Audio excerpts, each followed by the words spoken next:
con l'assessore Girardello e il comandante della Polizia Municipale Finessi, il caso della signora che purtroppo dopo 28 giorni è deceduta per uno scippo.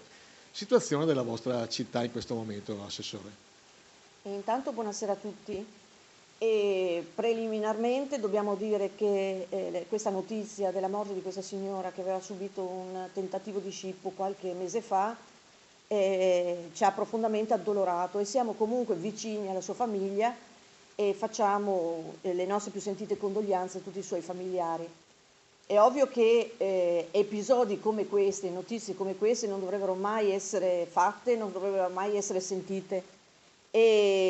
Però cosa si può dire? Cioè, devono essere fermamente condannate e comunque ci vuole una certezza della pena per i responsabili. Noi come amministrazione comunale comunque non abbiamo mai smesso di lavorare per la sicurezza dei nostri cittadini. Io stessa sono nata a Portoviro, ex Contarina, e vivo qui da sempre, quindi figuriamoci se non ho a cuore il benessere e la sicurezza della mia città di cui faccio parte. E in questi 2 anni e mezzo abbiamo cercato di fare della sicurezza la priorità per tutti i nostri interventi e tutte le nostre iniziative. Quindi abbiamo, con l'aiuto della polizia locale, abbiamo incrementato tutto il sistema di videosorveglianza acquistando 16 telecamere di alta definizione che si sono aggiunte alle 46 già esistenti e che abbiamo anche dovuto riattivare perché quando siamo arrivati non erano operative. Dopodiché, No, volevo chiedere, ma è stato fatto isolato o ci sono problemi di ordine pubblico sentiti sia dalla popolazione e frequenti in questo momento? allora, questi fatti così gravi sono isolati per fortuna, non abbiamo di un numero che possa destare preoccupazione. Secondo me quella che è il sentimento di mancanza di sicurezza che c'è nei cittadini è soprattutto dato dal fatto che improvvisamente si sono visti arrivare persone di etnia diversa, soprattutto marocchini, in numero abbastanza rilevante.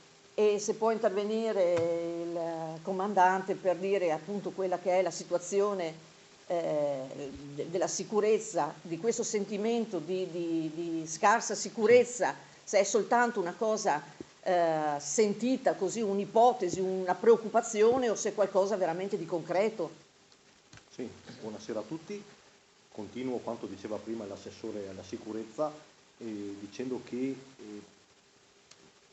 gli immigrati in Portoviro negli ultimi mesi sono piuttosto aumentati, soprattutto se guardiamo in prospettiva l'anno passato, oggi sono aumentati di numero e quello che balza all'occhio è che soprattutto negli ultimi mesi ne abbiamo visti di nuovi e quindi giustamente chi percorre le vie di Portoviro si accorge di questo fenomeno che è in aumento.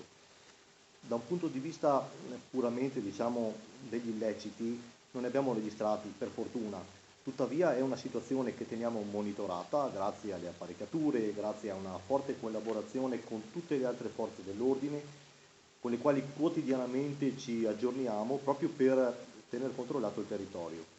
Pertanto anch'io mi allaccio alle sentite condoglianze per la signora e alla sua famiglia per il fatto che è accaduto e auspico che questi episodi non debbano più capitare.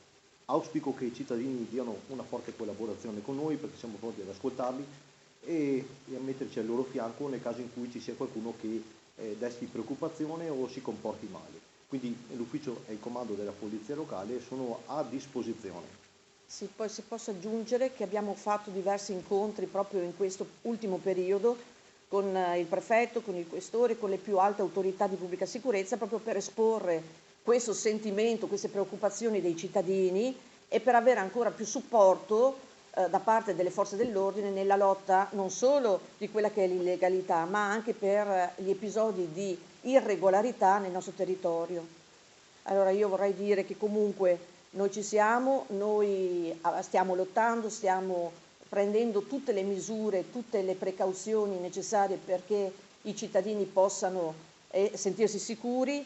Per noi la sicurezza è una priorità, però il mondo sta cambiando e noi da soli non è che ce la mettiamo tutti, ma abbiamo bisogno della collaborazione di tutti, di tutte le forze dell'ordine e anche della collaborazione, della cooperazione, come diceva il comandante, di tutti i cittadini, perché appunto solo insieme si possono raggiungere importanti risultati.